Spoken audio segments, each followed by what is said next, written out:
Hi there, I'm Andrea Koppel, and it's time for coffee, the podcast where you get to hear firsthand what the jobs and careers that interest you the most are really like.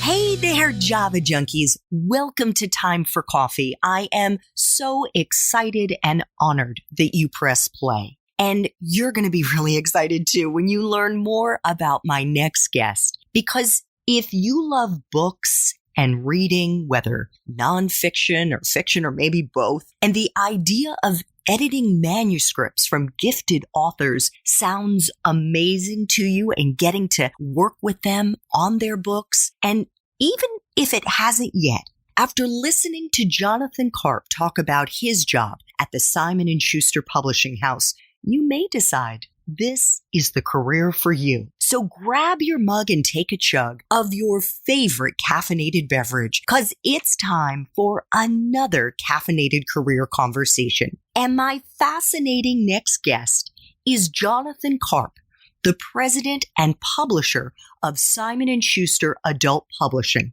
Jonathan joined Simon & Schuster in 2010, and today he is responsible for the editorial and publishing activities of the Simon & Schuster Adult Publishing. Jonathan was previously publisher and editor-in-chief of 12, an imprint of the Hachette Book Group, and editor-in-chief of Random House, where he actually began his publishing career in 1989 as an editorial assistant and worked there for 16 years. Under Jonathan's leadership at Simon & Schuster, they have published books by luminaries like historian Doris Kearns Goodwin and David McCullough, self-help motivational guru Tony Robbins, journalist Bob Woodward, and megastars like the musician Bruce Springsteen and Supreme Court Justice Ruth Bader Ginsburg, among many, many other authors. Jonathan, welcome to Time for Coffee. I know you're not caffeinated, but are you ready to go? I am ready to go. Awesome. So I actually would love to hear you get into some of the many hats that you are wearing right now at Simon & Schuster. Can you kind of walk us through the wardrobe and a typical day in the life of Jonathan Karp?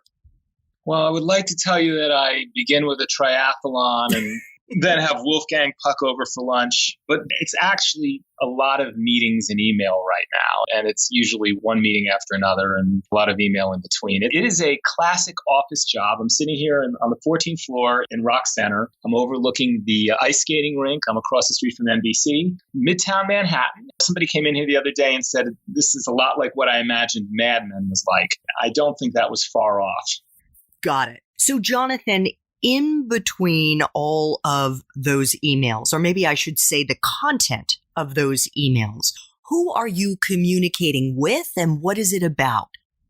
Well, so my job is right now to manage a lot of the publishing. So I'm dealing with editors, publicity directors, marketing executives, literary agents, people who are either trying to sell us books or people who are working on bringing those books to market. And it's my job to make sure that we choose the best books and that we publish them as well as we possibly can so that all the people who are listening to your show find out about them.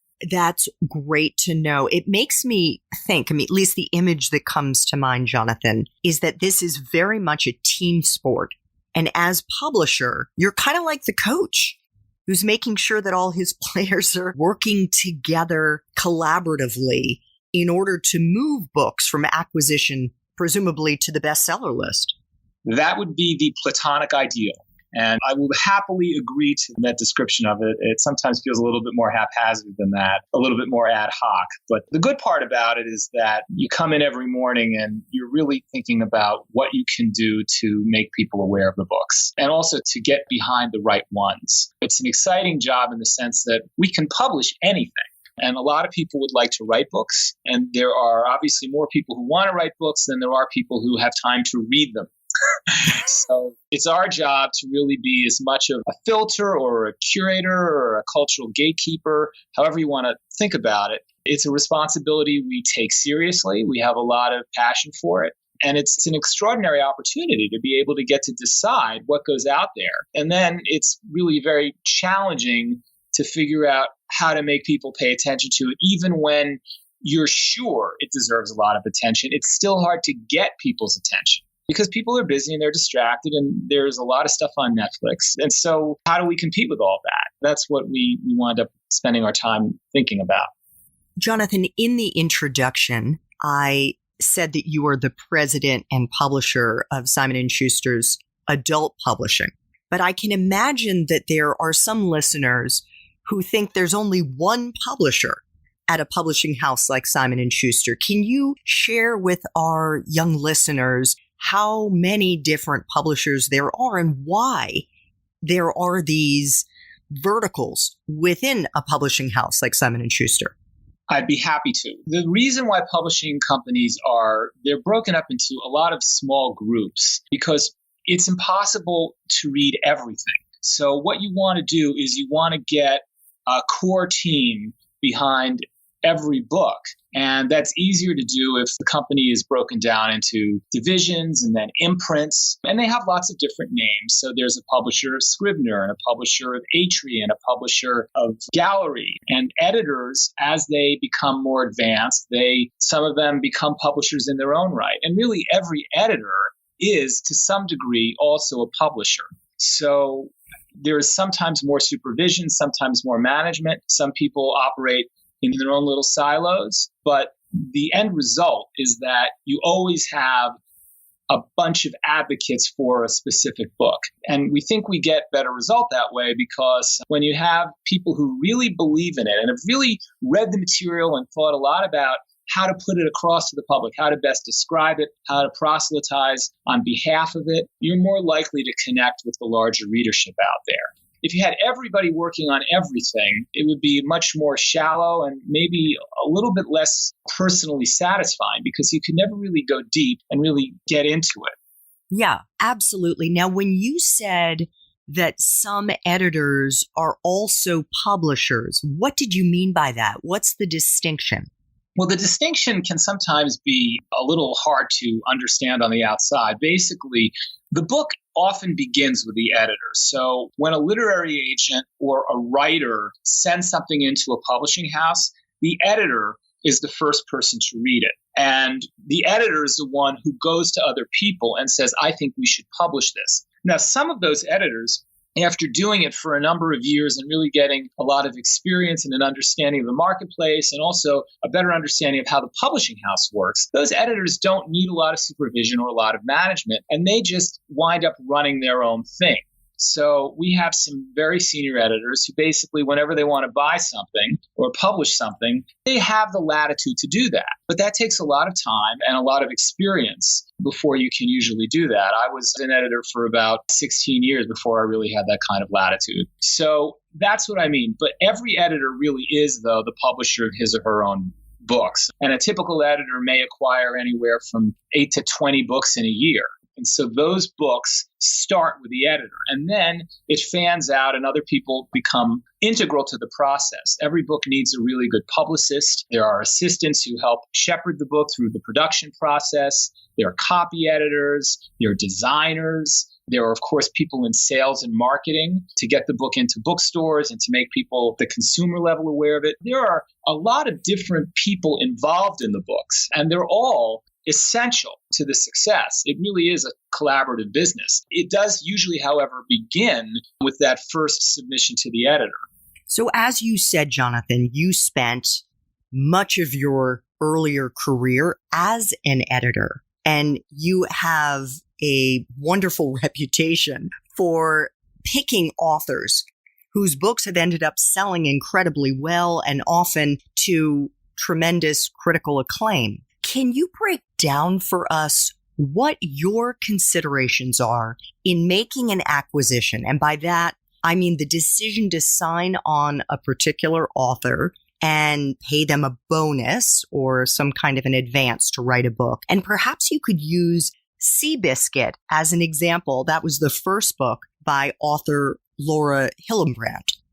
Yes, and what a wonderful book it is. So that case with Seabiscuit, I was having lunch with a literary agent who I greatly admire. Her name is Tina Bennett, and she's one of the very best literary agents at work today. She also represents Malcolm Gladwell, and she presented Hillbilly Elegy and a number of other really successful books. Anyway, she asked me at lunch, have you ever heard of Seabiscuit? And I said, no, I haven't. She said, well, did you know that in the late 1930s, more was written about Seabiscuit than either Hitler or Mussolini or FDR? And I said, well, no, I certainly didn't know that. And she said, well, would you like to read the proposal? And my first instinct was, no, I really don't want to read about this racehorse. I'm not interested in horse racing. I've never been to the races. But when I kept thinking about that comment about how more was written about this horse than Hitler or Mussolini or FDR, I thought, well, gee, that really is kind of fascinating. So I asked her to send me the book proposal. I read it. It was interesting. The thing about it that I liked was that the horse, against all odds, kept winning. And it had a really strong dramatic structure. You could see at first the horse was not expected to even be competitive. The horse was kind of neurotic, which I could sort of relate to on a personal level. And so then when the horse began to race, Seabiscuit began to win and then encountered an injury and then came back and won again. It had a really great storyline. And also the people around Seabiscuit were also a little bit like Seabiscuit in that they each were missing a little bit of something. The jockey had a really bad leg. The owner had had some tragedy in his life. And the trainer was kind of this elliptical, mysterious guy. So there was a good cast of characters. We bought it off of a book proposal, which meant that there were only about 30 pages. It was her first book. And it was really just sort of a leap of faith based on something that we thought was interesting. She went away for a couple of years. I talked to her a few times in the process of her writing the book. I went to visit her once, and it came in. The full manuscript came in, which is rare. Usually writers send you installments and you read it while you're going along. But in this case, Laura waited until the very end. I think I read part of it, but not very much of it at first. I think I read an outline, I remember, and I read part of the manuscript. But basically, when she turned in the full manuscript, it was presented to me as this is the whole thing. And I read it over a weekend. And it was at that point in my career, it was the single best reading experience I'd ever had with a manuscript. And I have the editorial memo that I wrote after that weekend. I said, this is the best manuscript I've ever read. It was a pure gut reaction. It wasn't something that I really intellectualized a lot. I just loved the book. And the book had that same effect on just about everybody at Random House who I showed it to. When we went to our sales conference to introduce the book to the sales force formally, a lot of them had read it before the meeting. We were all meeting together, I think in some hotel room somewhere in suburban New York. And one of the sales reps, I think a guy from Maine, he raised his hand and said, we're going to sell 1 million copies of this book. And he was actually wrong. We sold over 2 million copies of it. And it's very rare for people to react that way. I mean, obviously, I'd never responded that way. The sales rep from Maine, I'd never heard him say anything like that. So the book just had an influence on people that had everything to do with the way Laura wrote it, the humanity and emotion that she infused into the manuscript. It's a story I love to tell because it was transformative for a lot of people. Obviously, it transformed Laura's life. It transformed my career. And it also taught me some lasting lessons about why certain books break out and others don't. And I think up to that point, I'd done some successful nonfiction books, but I'd never done anything that really moved people that way. And I think that what I learned from the experience of Seabiscuit was that it's not enough just to be smart in a book. You have to make people feel something. And that's what Seabiscuit did. And that's why it's still to this day the book that really sort of encapsulates so much of what I love about book publishing and what I've learned from it. What a great story, Jonathan. What else have you learned over the years about what it takes to be an excellent editor? And what are all the moving pieces that are involved in actually editing a book?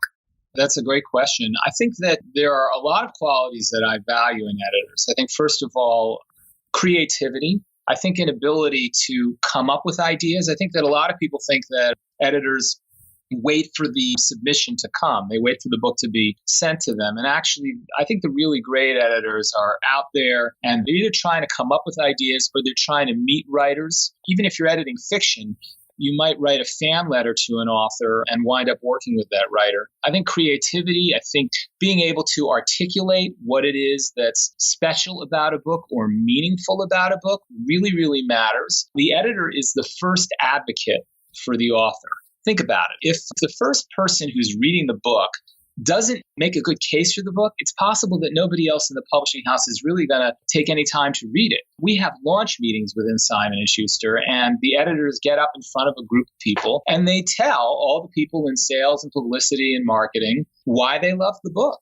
And if they describe the book in a way that compels people, then a lot of other people are likely to read it. If they're boring or if they're ineffectual or if they don't make the case, then it's possible that that book won't really get the reading until critics or book reviewers or people in the media begin to write about it. And so you're already at a disadvantage if you haven't gotten that from within the company. So I think that eloquence, passion, ability to communicate. And then finally, of course, there's the whole aspect of working with a writer. So you've got to be able to read a manuscript or a book proposal and first of all, see what's there that needs improvement. And then just as importantly, and perhaps even more of a challenge, is to see what's not there and ask the writer to explore dimensions that perhaps he or she didn't already consider. And that can be a really interesting part of the job, but you've got to have the right sensibility and mentality to do that. You've got to be on the same wavelength as the writer. You've got to be able to ask for realistic things. Then you've got to have the right way of asking for it. I would imagine, Jonathan, and this is probably more the case with nonfiction than fiction, but you might need to become a bit of a subject matter expert or at least educate yourself more on the topic that the author is writing on in order to be able to see some of those missing pieces, or is that not the case? That's a good question, too. And I think that sometimes you do have to educate yourself and read other books in the category. I think that I've certainly done that, and I think a lot of really assiduous and good editors do that. There's another case to be made, which is that you should be a generalist and you should be asking what the average person would ask.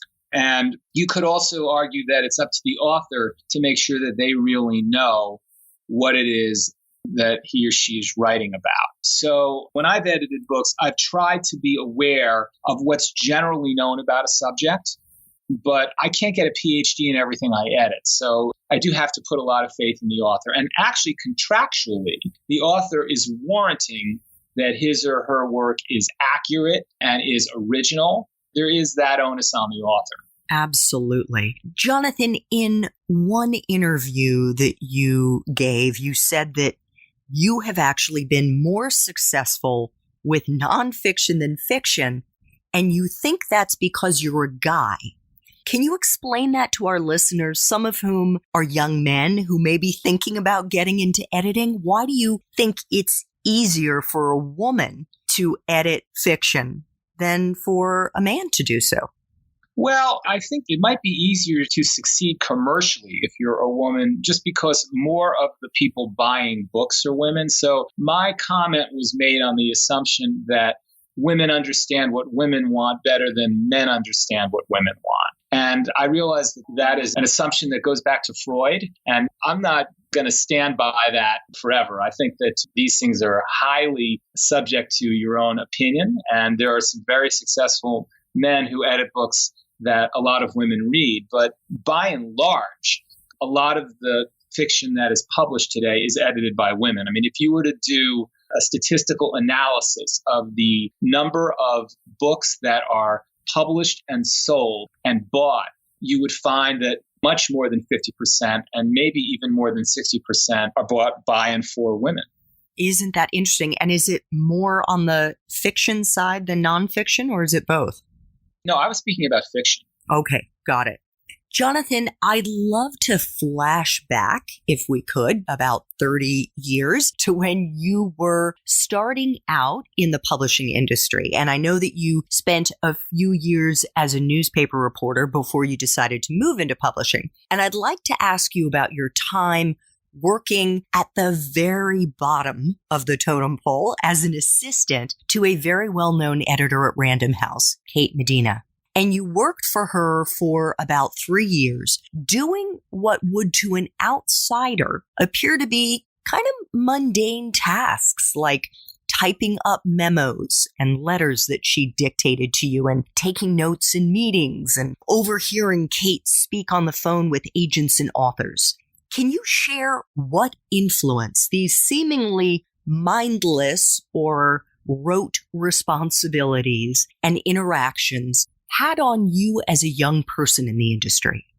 They were formative experiences and they were immensely valuable. They changed the trajectory of my life. And I will be forever grateful to Kate Medina for hiring me, for teaching me, for being a mentor. She's an extraordinary editor in her own right. And by giving me the privilege to sit outside her door and watch her do her job, I learned how to do it on my own. And I never would have had that confidence or that ability if I hadn't seen her doing it. I did take dictation. She would leave tapes of her editorial memos and I would have to type them up. And by doing that, I learned how a really experienced editor thinks, how an editor tackles a manuscript, breaks it down, page by page, line by line. I saw her doing her job. And by having her voice in my head as I was typing her memos, I was also able to understand the way she thought about fiction and nonfiction, the way she communicated with writers, the way she was able to get the result that she felt was in the best interest of the book.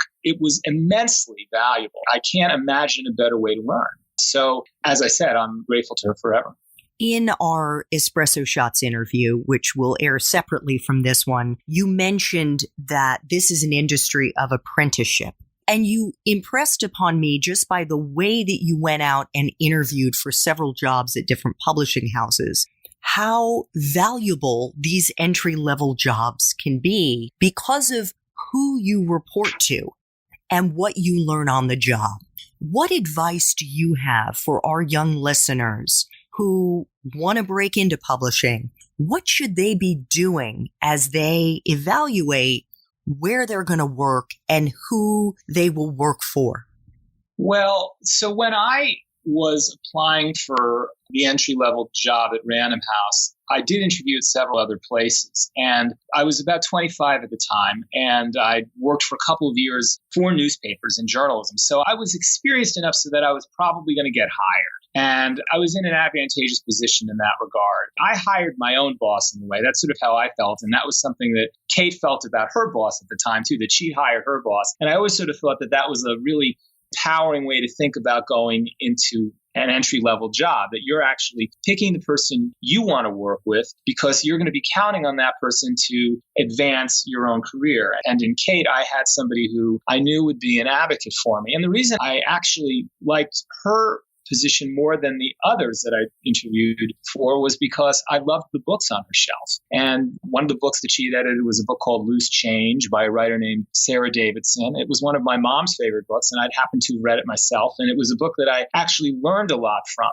It's an extraordinarily intimate account of the lives of women in the late 1960s dealing with divorce and abortion and career issues. And so the fact that I saw that on Kate's shelf, it was a gut impulse decision that I thought, okay, this is somebody who's doing work that I'm really interested in. She was working with the New York Times reporter at the time. She's actually editing Nancy Reagan's memoir. She was working very late. I remember that our first interview was, I got called for it at like 7 o'clock at night. And that excited me. I wanted to be working for somebody who was so interested in their work that they were working late. So there were just a lot of reasons why I was excited about that job. But it is an apprenticeship. You don't have to go into editorial either. I mean, there are a lot of other career paths in publishing. And I talked to our director of recruiting about what people don't understand about the industry. And one of the things that she wished more people understood is that you don't just have to go in and be an editor. You can work in sales or marketing or publicity or contracts or subsidiary rights. There are lots of different ways to begin. And really, all that matters is that you're working for somebody who you think is invested in you and who will be an advocate on your behalf and also a really good teacher. Wonderful. That is such great advice, Jonathan. Do you remember how you got your first break? And did that break get offered to you or did you go out and find it? As I mentioned, I've been a newspaper reporter. So there was a reporter for one of the newspapers I worked with at the Providence Journal, Wayne Miller, and he was a star there. And I wrote to him when I first got to Random House, and I said, if you ever have a book idea, let me know. So some time went by, and he did have a book idea. He wrote a good proposal. It was submitted to me, and my colleagues at Random House let me acquire it. I'd been there for about a year and a half at that point. So I waited until I had something good. And a year and a half when you're 25 can seem like a long time. I realize now that it wasn't that long, but that's from a different vantage point. So I am grateful that my colleagues at Random House actually let 26-year-old buy a book and that they gave me that latitude because they didn't have to. Yeah, absolutely. And I'm guessing you were a little stressed out. Well, actually, I was not stressed out at all because I'd been a newspaper reporter before working in publishing, and I found that to be much more stressful. Okay. Fair enough. So, Jonathan, I'd like to flash back a little further to when you were at Brown and you were an American Civilization major. Did you know what you were going to do with that degree when you graduated? I had absolutely no idea how I would use that degree, and I don't think that was even on my mind. So what was your first job when you graduated? Well, I was working at the campus newspaper, the Brown Daily Herald, and that kind of felt like my major. I loved newspapers. I loved journalism. I loved writing and always was very interested in that. So from the Brown Daily Herald, I was able to get newspaper internships. In my sophomore year, I worked at the Birmingham News in Alabama, and my junior and senior years, I had internships at the Washington Post. So I was pretty clearly on a track to go into journalism or some form of writing. And that was really where my head was at. Got it. Jonathan, I try to ask all Time for Coffee guests the last two questions here. And the first of the two is, could you share a time in your professional life when you struggled? Maybe you floundered or failed in some way. There was a big screw up. Could you share with us what that was? And more importantly, how you recovered and what lesson you learned in the process? The one that I remember the most vividly was I was 22 years old. It was 1986. And I was an intern at the Washington Post. I'd been there the previous summer writing for the style section, and it was an extraordinary experience to be able to write profiles and feature stories and have lots of people read them. And I was invited back the next summer to work on the national desk, which was a real step up and an incredible opportunity. I spent the summer there, and it went pretty well. I even made the front page with a story. But I wasn't sure I wanted to go into journalism. I wasn't 100%. And there were some other reporters there at the time who were saying, you can always be a reporter, go do other things. And I had notions of going out to Los Angeles and maybe working in the entertainment business. There were all kinds of writing I was interested in. I was interested in theater. I was interested in movies and TV. I was interested in everything. So I wasn't sure I wanted to stay at the Washington Post, which for a 22-year-old is a pretty great opportunity. And so I decided to leave at the end of the internship. They'd offered me an opportunity to stay on and work covering cops and courts in Arlington, Virginia. So I was in a bureau and I was just sort of in this stasis. They hadn't formally offered me a job. They were on that path to doing that, but I wasn't sure and there were no promises. I told them I was going to go, and I got called into the managing editor's office, and he said, I think you should reconsider. I was not sure what that actually meant, and I didn't have the guts to say, are you offering me a job? Because the reality is, if the managing editor of the Washington Post had offered me at the age of 22 a full-time job as a reporter at the Washington Post, I probably should have taken that. But I didn't have the guts to ask him. All he said was, I think you should reconsider, which meant that I should continue to work out in this Arlington bureau covering cops and courts for an indefinite period of time with no clear track. He asked me to talk to the Metro editor who said, if you give me 10 years, I can make you David Broder, who was at the time the premier political reporter. I wasn't sure that I wanted to be David Broder, and 10 years seemed like an impossibly long time to me at the age of 26. So the whole thing just left me feeling a little bit confused. I left the Washington Post, and about 3 months later, I deeply regretted it because it was a great newspaper. I loved journalism, and I was basically completely at sea. I wasn't sure what I was doing. And so I wrote back to the managing editor and said, I've made a mistake. Can I come back? And at that point, he said, well, you seem a little bit like a dilettante. Why don't you just keep in touch? So I went and I got a job at the Providence Journal, and then I got a job at the Miami Herald. And I always wondered if I had just had the guts to ask for the job, whether I could have avoided all that. So that's felt like a period of struggle to me. Yeah. Well, thanks for sharing that. Final time for coffee question, Jonathan. If you could go back to Brown and do it all over again, but based on the wisdom you have now, what advice would you give yourself? I would follow curiosity to whatever extreme you can. The longer I do my work, the more I realize how essential curiosity is to everything. I think it drives us in active and subliminal ways. And that, for me, is what animates so much of our work and our lives. So I would say, listen to your curiosity and follow it deeply. Wonderful advice. Well, Jonathan, thank you so much for making time for coffee with me today and with the Time for Coffee community. I learned a huge amount about the publishing industry that I didn't know, and I know that our listeners will as well. Thank you again. Thank you. Thanks so much for listening to Time for Coffee, where the professionals in the jobs that most interest you always have time to grab coffee 24/7, no matter where you live. I have one quick favor to ask you. Remember to rate, review, and subscribe to Time for Coffee. Thanks so much.